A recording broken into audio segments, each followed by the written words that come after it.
13 years old. Books have taken me on adventures all over this world. Movies have shown me intense challenges that heroes face.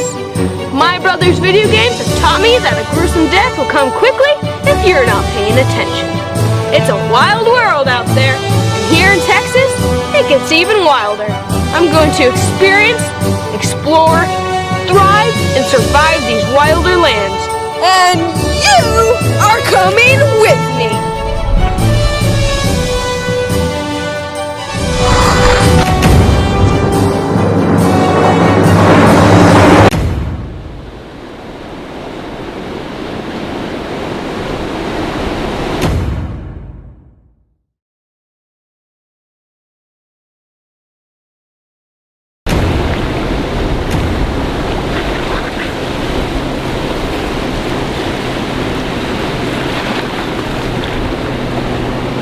Welcome to the Gulf of Mexico.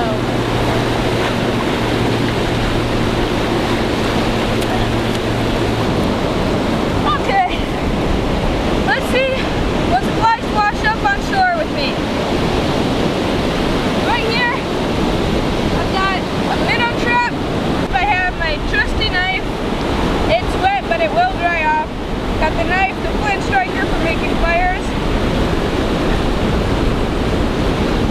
I've got a cast net, my ocean rod, and it's bigger than my usual fishing rod. Camelback. Here I have my survival first aid kit. It's got all sorts of stuff that I will be using over the season.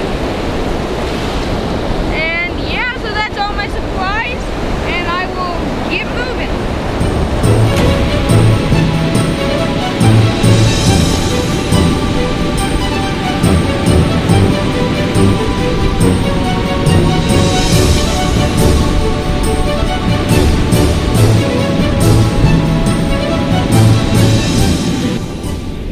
Okay, so I'm gathering up all of my stuff, and now I've got priorities, which is to stay hydrated, have shelter, make sure I have food, and to have fun. And things to watch out for at the beach is especially the heat, and there's also crabs that can pinch, but those are also a food source.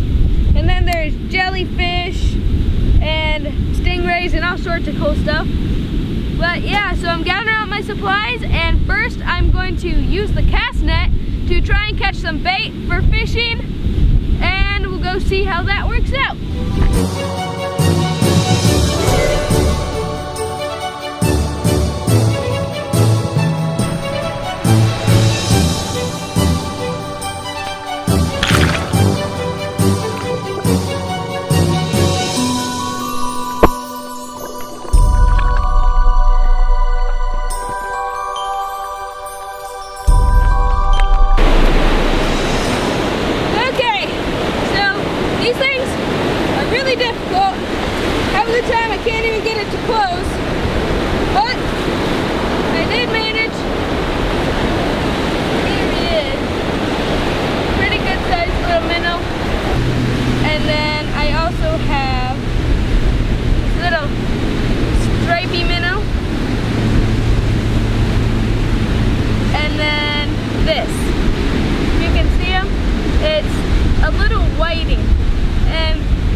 Focusing to catch, like with my big ocean rod. They're just out in the surf. You cast them out, catch them on shrimp, and they've got cute little beards right there. And I've caught like 1.5 foot long whiting is the max size that I've caught before. And this is just a little baby, but they get way bigger and they are edible. So this is what I'm going for. It's just another quick view. We've got cute little beard. And yeah, I'm gonna put them back in the ocean now. I'm gonna put all the minnows back so they can live. Okay, so I was out and about and I did catch a sargassum fish. Now, as I said before, they do camouflage really good with sargassum. Right here are his fins that he uses to swim with. They spread out into webs, which is cool. You can sort of see it right there. Here is his tail back here. His dorsal fin is right there. And then here's the little thing right here that I was telling you about, that little thing, because when he's swimming it hangs down. And then there's this little eye right there. And then his gill is right there. So yeah, they're a pretty cool fish. And he's even cooler looking in the water. So put him in this bucket. Now he's swimming around. Yeah, that's a really cool adaptation that he has. Like those type of fish, because they just blend right in. It's like perfect camouflage. If you were a big fish swimming by, you wouldn't see him if he was just sitting in the sargassum. So that's a really cool adaptation that'll keep them alive. So yeah, that's the sargassum fish that I wanted to show you. Okay, so when you go fishing, what you always got to do is tie a knot in order to get the hook on the line so that it does not come off. You need a tight knot. Now, I found this thing lying on the beach. It's sort of like a spring thing. It also can hold a fishing rod. And I'm going to use some paracord to represent the fishing line, and this will represent the hook. Like the O at the top of the hook. Now, it's going to need to go more sideways. There we go. Okay, so the first one is one that I use a lot. So what you're going to do is just put it through the hole. You're going to wrap it around about 5 times. And then you're going to pull it down again to the bottom. And you are going to put it through this hole. And then you've also made a hole right here. And then you put it through that hole. And you pull the knot. And you pull that a couple times. And now it's a good tight knot. And then the second one that I sometimes use, what you're gonna do is you're gonna take it, you're gonna loop it like that, you're gonna put the loop through the hole, and then you're gonna take this string right here and pull that up, and then you're gonna take the end piece, you're gonna loop it through, I'm gonna need a little more line, loop it through, and then you're gonna push it through the hole that you just made, which is right there. Don't really have enough, but I'll get it in as good as I can. And then you pull that, and it's another good tight knot. So those are my main fishing knots that I use, and they work really well. I have never had the hook just pop off. So yeah, those are good knots. If you ever go fishing, you should use them. Hello. Okay, so it's getting dark out and I'm gonna need to make a fire. Now, on the beach, it's really windy, so to keep ashes from going everywhere, I dug a hole. Now, as you know, the deeper into the sand you get, the damper it gets. So what I did after I dug was I took some of this white dry sand and I just brushed it to the bottom, and then I patted it down, and it's all good. So, what I'm gonna do is I'm going to put the logs down and arrange it how I want in order to make the fire. And then I got twigs. You can find twigs almost everywhere. So yeah, just looking around, you can find some dry kindling. And I'm gonna need something that can really catch fire quickly. So, in my first aid kit, I have a tampon. Now what I'm gonna do, you're like, how do you start a fire with a tampon? Now I will tell you. So in the tampon, on the inside, there's some cotton-like tissue fibers. Now tampons have many uses as far as survival. They can be used as bandages or to filter water and all sorts of stuff. So I'm just gonna take this and I'm gonna unravel it. And these cotton fibers are good as an ignition source. It'll really catch the spark when I use my flint striker on it.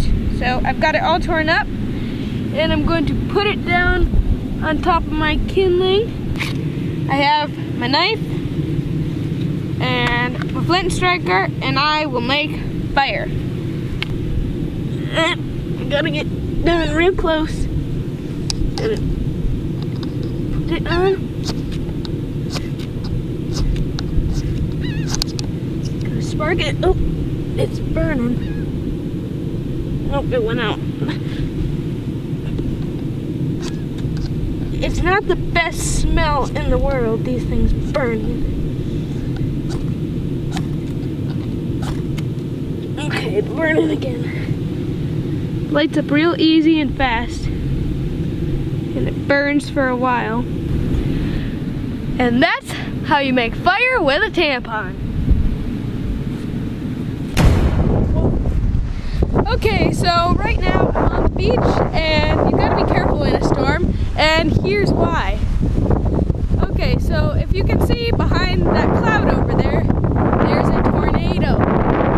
And that's dangerous. You gotta watch out for those guys, because they can do a lot of damage. There it is again, it's moving over. Okay, you guys, I just got back after fleeing the beach.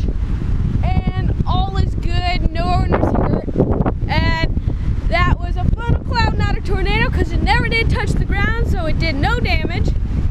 The storm is currently passing through. The sand's wet, but everyone is okay.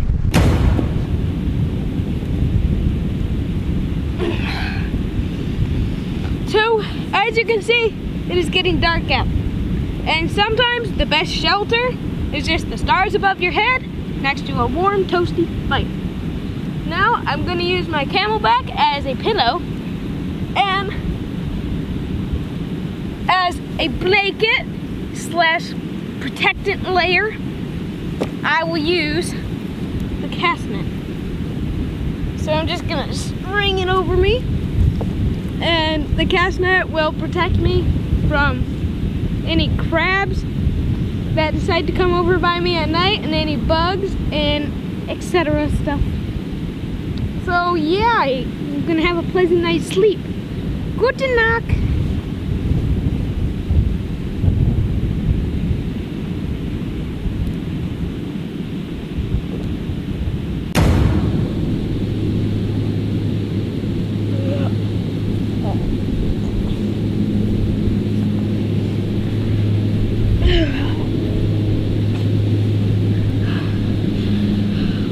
Was a pleasant night's sleep.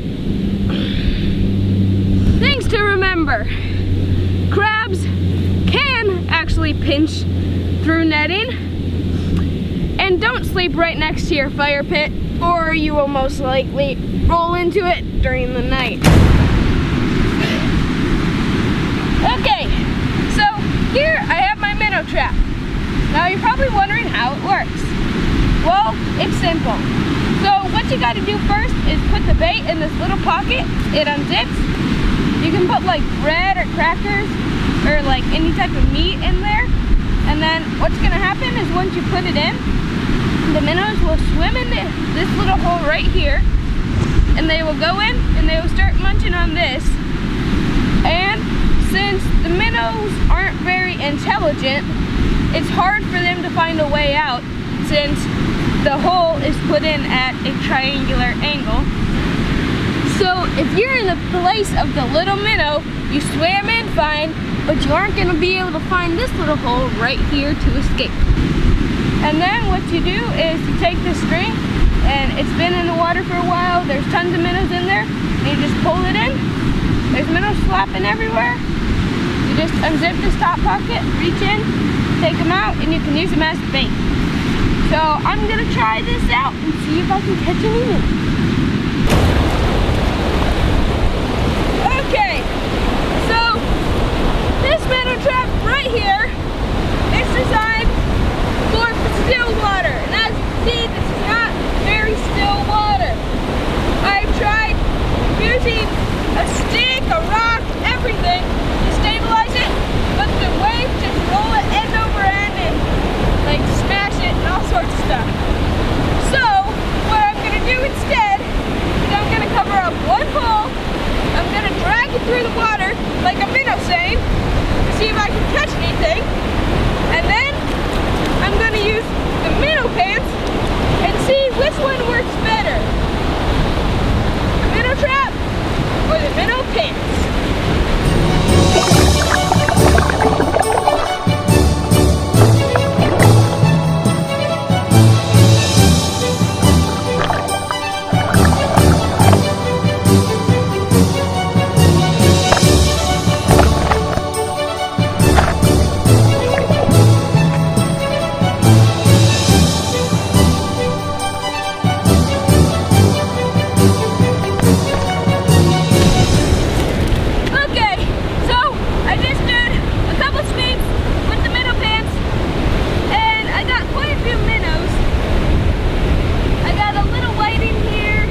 see, I'm gathering wood, but it's not to burn.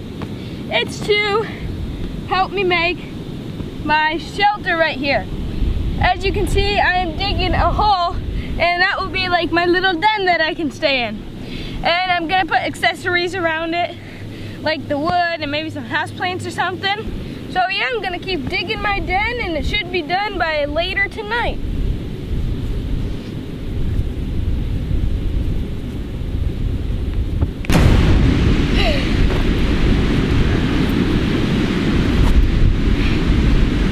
Okay, so now for my favorite part, fishing. Now there's some differences from freshwater fishing and saltwater fishing. One is the rod. So the rod is going to be way longer, the fiberglass is going to be thicker, the handle is going to be longer, plus the reel is going to be stronger, and the line is going to be heavier so it can withstand more weight. Next up is the setup. Now what I have here is just a leader with some clips on it, and I put on 3 pretty good sized hooks. Here's a comparison of my thumb and the hook. And I have 3 because it will increase the chance of me catching a fish. And then I have a pretty heavy weight right here, again a comparison. And this will help me lug the bait out farther into the water, and it will keep it on the bottom. And then for bait, what I'm going to use is just shrimp. Now you can find shrimp out in the ocean if you have like a shrimp cage or something that you can catch them in, or you can find them in sargassum if you just go through that. Sometimes you'll find little shrimps in there. And I'm just going to put them on the hook. What I'm going to do is take the head first, and I'm going to put it on, and I'm going to curl the shrimp with the hook. But what I'm going for mainly is redfish or whiting or sand trout. Okay, so it's all baited and everything, and I will go out into the water and see if I can catch anything.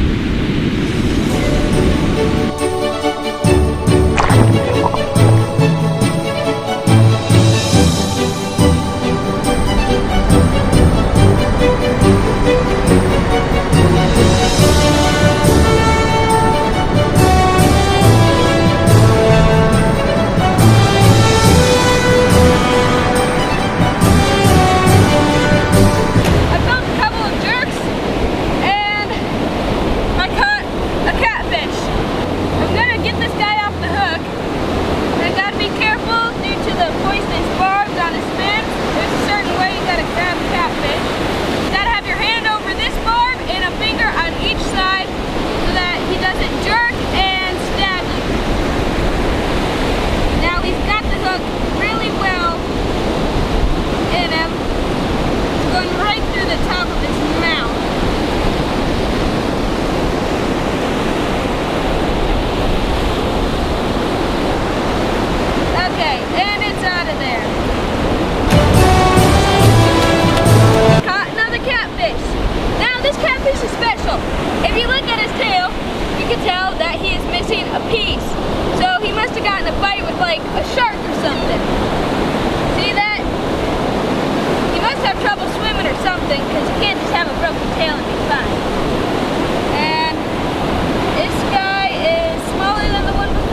Okay, so as you can see here, I have my shelter, and I'm just taking some squid ink and I'm finishing up my sign.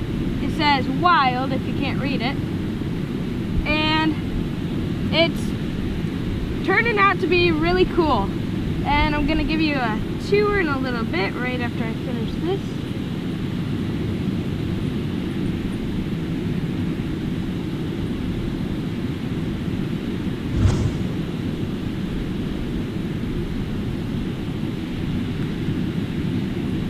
Okay, so now I will take you on a tour of my house. Okay, so there's my pack, and here's my house plants over here, and here is some sargassum that I lined around my house, and then I've got the net to keep some stuff out, and then I have this super fancy feather right here. It came from the rare pelican. And then I have my knife right here, and I have these flip-flops that washed up on shore, and they can be used as butt pads to keep my butt comfy.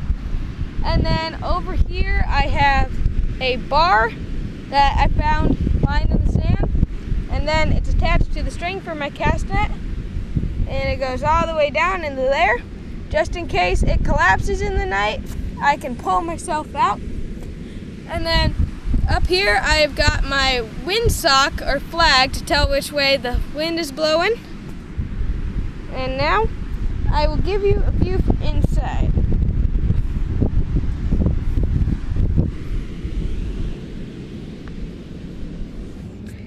Okay, so pretty roomy. You can lay back.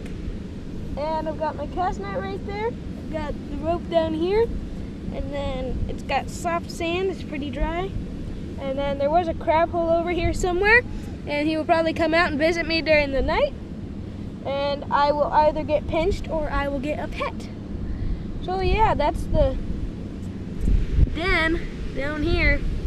So good night, see you in the morning.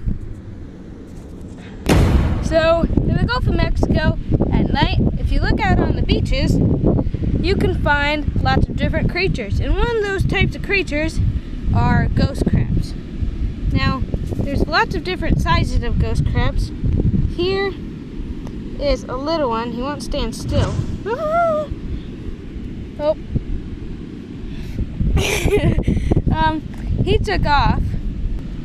Okay, look at that guy. And at night, they go down to the water, because what they do is they store salt water inside of their shell, and they breathe through their gills during the day, and then at night, yep, they go down and they get some of that water and put it back in their shell for the next day. So yeah. Okay, so here I have a little ghost crab. Isn't he cute? He's way smaller than the big one that I showed you earlier, and he won't pinch because he's too small to pinch me. And he's got one claw that's bigger than the other, and he will crawl on my arm and stuff, which is cool, like a little pet crab.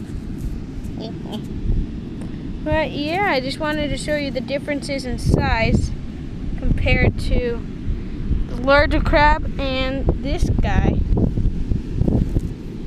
Okay. Say bye-bye.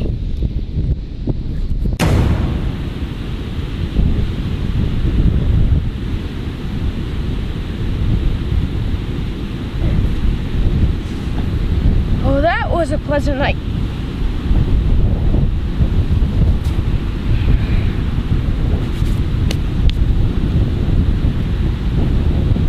Okay, let's start the day.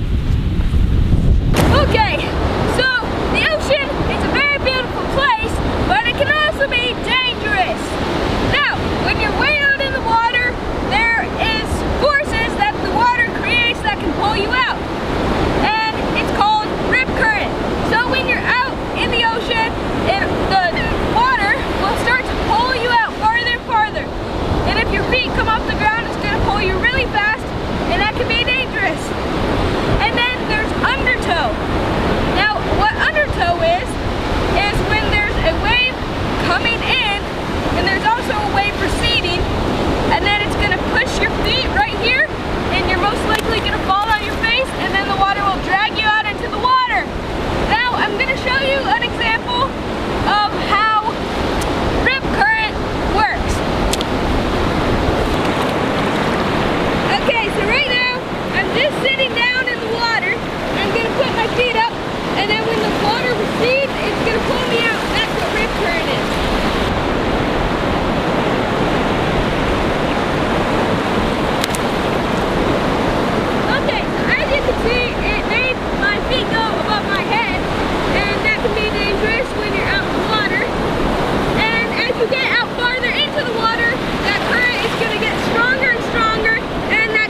I fished with my knife and I heard what sounds like a chopper.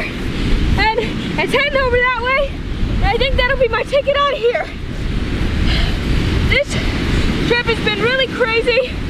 We've gone all the way from Padre to Mustang, and I've had to evacuate for so many storms. It's been about 7. It's been so crazy. It's been an awesome trip. I've caught tons of fish. And now, got my ticket out of here. I'm gonna be ready for my next adventure.